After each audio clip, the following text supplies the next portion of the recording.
Dontaesboxingnation, what's going on, y'all? Boy, I tell you, the more you watch boxing, the more it looks like a big box of chocolates.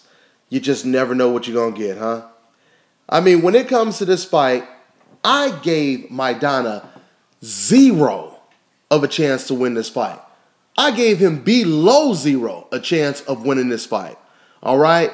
It seemed to me that Marcos Maidana's style was completely tailor-made for a flat-footed counterpuncher like Broner.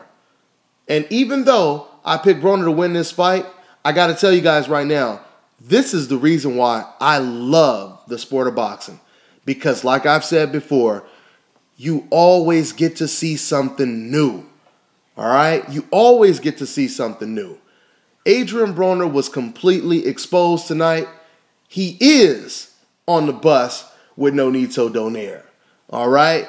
And a few other fighters to be coming soon when it comes to being on the exposed bus. So I want to go ahead and say congratulations to Marcos Maidana for winning the biggest fight of his career. But before I talk more about Marcos Maidana, let me say this about Adrien Broner. Or when it comes to Adrien Broner, Adrien just proved that it is not easy trying to be Floyd Mayweather. It's not easy. He proved that. He proved that in so many ways. Adrien Broner, he made Floyd Mayweather look even better. He made people understand how good of a fighter Floyd Mayweather is because Adrien Broner could not follow completely in Floyd Mayweather's footsteps. Okay? He made the kind of mistakes that you would never see Floyd Mayweather make. You know, the thing is, watching the fight, I was actually surprised that Marcos Maidana looked so much bigger than Adrien Broner. Because Adrien Broner, he is a big puncher. But let's keep in, let's take into consideration, Broner did move up from lightweight to welterweight. He had his first fight as welterweight against the feather-fisted, puncher, Paulie Malignaggi. All right, this was his first time fighting against a power puncher. Now, even though Maidana looked far bigger and he looked a lot stronger when they exchanged punches, you could see a power difference right away. All right. Now, even though Maidana probably was naturally bigger and he was a lot stronger naturally as opposed to Adrien Broner, still, Adrien Broner was supposed to do to Maidana what Mayweather did to a much bigger, stronger Canelo Alvarez. Okay? He could not do it. He could not deliver. Now, for those of you guys who subscribe to me and you watch my videos before, you hear me talk about this a lot. Defense, defense, defense. This was one of the main reasons Adrien Broner was exposed tonight. He showed a horrible defense against Marcos Maidana. Marcos Maidana, you got to give Maidana credit because he was doing little tricky things in there that really surprised me because I did think that he was just a complete caveman, dumb fighter. But I really give a lot of credit to the fighters from Argentina because they have displayed, even if they are aggressive, as I have always talked good about Lucas Matisse, a lot of the fighters from Argentina, even if they are aggressive, they have proved to me that they still have a little bit of intelligence even when they're being an aggressive fighter. Because they're not like a typical just brawler. At least the majority of them are not like just a typical Margarito that just walks right into punches. They don't really try to do anything to offset what you're doing. For example, like I said, it really surprised me how much Maidana was in there thinking. He was not fighting like a dumb fighter, and that completely surprised me. All credit to Marcos Maidana. When Maidana got the first knockdown, which was with the left hook against Adrien Broner, this is what he did. You guys go back and watch the replay. It was very impressive and it was very sneaky. Marcos Maidana was looking down. And this is funny because these are little things that Floyd Mayweather does, right? Marcos Maidana, he was looking down at Broner's body and he threw a hook and the hook looked like it was going to Broner's body. But what Maidana basically did is he pulled an audible, switched it up, and brought the hook up top. And that completely fooled the shit out of Adrien Broner. And he got caught with a clean-ass left hook. And he got dropped for the first time. So very, very impressive. Like I said, man, once again, credit goes out to Marcos Maidana.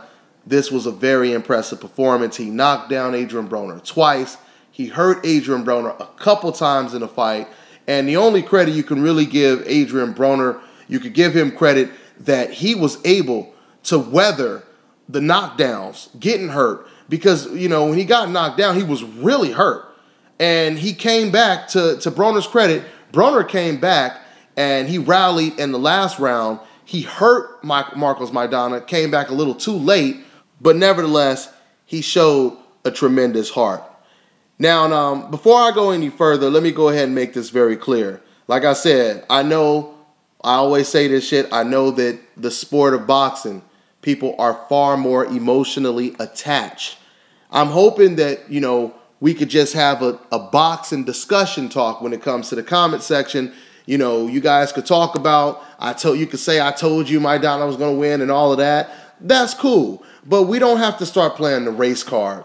We don't have to start making this like it's somewhat of a race war and it's something far away from the sport. Let's just keep this about the sport of boxing. Once again, man, like I said, we can disagree with each other. There's nothing wrong with a little bit of contrast, but you do not have to go playing the race card. You don't have to start calling people out their name, etc., etc. I mean, I've already told you guys in previous videos, you know, when it comes to me checking my inbox and receiving racist messages, 85% of the racist messages that I have received, they have all came from one race in particular, okay? And I'm just hoping eventually that changes. But and like I said, eventually we could just talk about the sport and people are not so emotionally attached to who wins and who loses, okay? So just keep that in mind, guys. And like I said, let's just keep it boxing talk. Let's just be mature. Let's be adults. Let's post messages the same way we would talk to people face to face. All right? Because we know that typing messages is a lot different than talking to someone, you know, about the actual sport. I mean, this is where the professionalism, this is where the maturity comes in. For example, I'm a perfect example because like I said, I picked Maidana to win this fight. But now Maidana, he upset Broner. He won the fight. I'm congratulating Marcos Maidana, right? I'm not pulling a Skip Bayless. I'm not saying, oh yeah, you know, he won, but you know, he's still a bitch and he couldn't knock out Broner. How come he couldn't knock out Broner, et cetera, et cetera. You know, I'm not doing that. You know, it was a terrific performance by Marcos Maidana. And if all of us could do this, it would make the YTBC world, it would make the blogs, it would make the sport in particular look so much better. I think, you know, the ignorance when it comes to the fans and how they act, it has a lot to do with why our sport is not as big as basketball and football. For example, if you guys seen when Adrien Broner had left the ring, you seen Mexican fans constantly throwing stuff at Adrien Broner, and this is just not the way you're supposed to represent the sport, right? I mean, this is something you don't see in football, basketball, baseball, all right? So hopefully, like I said, you know, our sport could be represented in a better way. I mean, Marcos Maidana, he already got the win. He already got the win. Why is it so much hate, even in defeat, by these fans in particular? Like I said, you know, when Canelo Alvarez lost, I don't think anyone was fucking saying how much they hated Canelo. You know, I don't think any person who thought Canelo was going to lose that fight, or even people who wanted Canelo to lose against Floyd Mayweather, nobody wanted to throw anything at Canelo. When you lose, you are already humbled. Adrien Broner was humbled tonight, all right? I mean, the truth is, if you're going to have a big mouth, if you're going to try to talk like Floyd Mayweather, you're going to have to back it up. And, you know, Adrien Broner, he put a lot of pressure on himself trying to be the next Floyd Mayweather.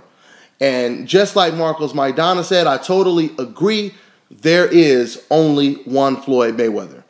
And once again, this proves, or maybe I should say this is the reason why Floyd Mayweather is considered the best fighter today. He's considered the best fighter of his era. Because what looked very difficult for an Adrien Broner, Floyd Mayweather, he makes it look very easy.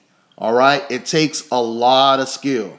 And like I said, you know, when I tell you guys how good Floyd Mayweather, when you guys hear people like Mikey Garcia saying Floyd is my favorite fighter, and you hear Nacho, Beristain saying Floyd Mayweather is the Michael Jordan of the sport, the reason why you hear athletes talk like this, as opposed to hearing fans say ridiculous shit that is the complete opposite of what you hear Mikey Garcia, Nacho Beristain, Sergio Martinez, or myself say, the difference is a lot of people, a lot of boxers in particular, they praise Floyd Mayweather like Mikey Garcia because they've been in the ring and they see the things that Floyd Mayweather does and they're trying to implement that into their style. They pay attention to the little small things that a lot of casual dumb fans don't really pay attention to. But it's not to suggest that you have to be, a person that's involved in the sport more closely, because there's a lot of fans out there who've never boxed and they get it as well because they study it so well. Okay? But let me go back to Adrien Broner. Speaking of a big mouth, I think that mouth of Adrien Broner's got broken, at least the jaw. If you looked at the picture that I had in my snapshot, and you looked at Adrien Broner's jaw when he was walking out and going back to the dressing room, I couldn't help but think of Muhammad Ali when he was talking after the Joe Frazier fight. You seen Muhammad Ali's, cheeks were completely, his jaw, cheek area were like completely swollen. It was because he had a broken jaw. So I am pretty sure that Adrien Broner, he got his jaw broken. And honestly, I think that's the reason why Adrien Broner didn't want to talk. I mean, of course, he was embarrassed because he was doing a whole lot of talking and he didn't back it up. But at the same time, I also believe that his jaw was broken and he could barely talk. And if people would have heard a man who normally has a whole lot to say, now he could barely even speak because he has a broken jaw, I think that's the reason why Broner didn't have anything to say. So moving on to somewhat of a different topic, if we all agree that this was a very impressive performance by Marcos Maidana and he looked very good beating and exposing Adrien Broner, which was supposed to be somewhat of a watered-down version of Floyd Mayweather, then I tell you what, if Mayweather versus Pacquiao is not next, then I think Mayweather versus Maidana is now the best option for Floyd Mayweather if he cannot get Pacquiao in the ring next, because as I just told you guys in my last video, it was reported that Pacquiao had flew from the Philippines to Las Vegas just to sit down and talk with Team Mayweather. Another fight that would be interesting if Maidana couldn't get made is Porter versus Maidana. That's another good fight. All right, so that's what it is, guys. Personally, I really enjoyed watching this fight. I really hope that the people who support Marcos Maidana, they don't act extremely ignorant and make Marcos Maidana look bad like a lot of fans made Pacquiao look bad. Because Marcos Maidana, he really deserves credit for this fight. And I look forward to seeing his next fight, no matter who it's up against. Now, I also want to make note that I didn't have time to watch the Soto Karass versus Keith Thurman fight. Matter of fact, I'm about to go and watch that fight right now after I upload this video right now. And then I'll go ahead and, make a video on that fight as well. All I know, I seen the end of the fight. I seen him knock out Soto Karass, but I didn't watch the fight in its entirety. So like I said, I'm going to go ahead and watch that fight right now. And, just go ahead and keep in mind, guys, we're going to talk about all of these fights that was on this card, from Leo Santa Cruz, everyone that was on this undercard on my radio show, which debuts on Monday at 4 p.m. Pacific time, 7 p.m. Eastern, alltalkradio.net. My co-host who's going to be joining me that night by way of Skype is Ranger from Raw Boxing TV on YouTube. So, yeah, man, just go ahead and tune in, and we're going to get it in. We're going to talk about all of this stuff, all right? So that's what it is, guys. I'm on to the next one.